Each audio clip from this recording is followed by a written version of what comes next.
After 4 years of promising to meet its 2020 target for reducing greenhouse gas emissions, the numbers from the Trudeau government came out recently and they missed them by a mile.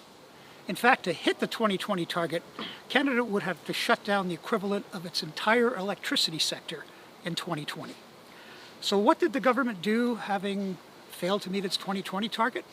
Well, this week it introduced its plans to hit a 2030 target for the oil and gas sector alone. Now, to do that, in less than 8 years, we'll have to shut down the equivalent of Canada's entire building sector. But 2020 was an outlier, and the reason it was an outlier is that there was relatively little economic activity, not because of anything the Trudeau government did, but because it was the first year of the pandemic, which caused economic activity to plummet all over the world. If it had been a normal year in 2020 in the Canadian economy, in order to meet the 2020 target, it would have required the government to shut down the equivalent of most of the agricultural sector, plus all of the electricity sector.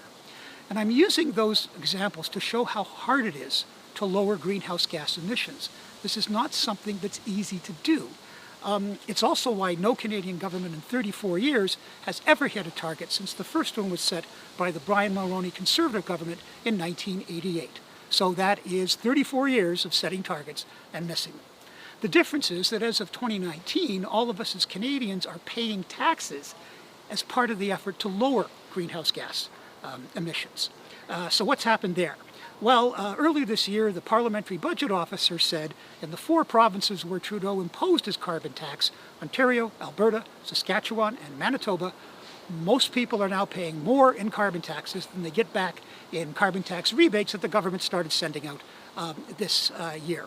And the difference is already between hundreds and thousands of dollars. And that's going to increase year after year because Trudeau has announced that he's going to increase the carbon tax every year until at least 2030, and we don't know what's going to happen after then. Now, if you're not in those 4 provinces, it means that your province has a carbon pricing plan that has been approved by the Trudeau government. So that means everybody in Canada is now paying carbon taxes to reduce greenhouse gas emissions.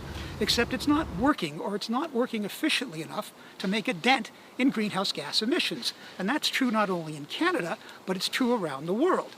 Last year, for example, global greenhouse gas emissions were the highest in recorded human history.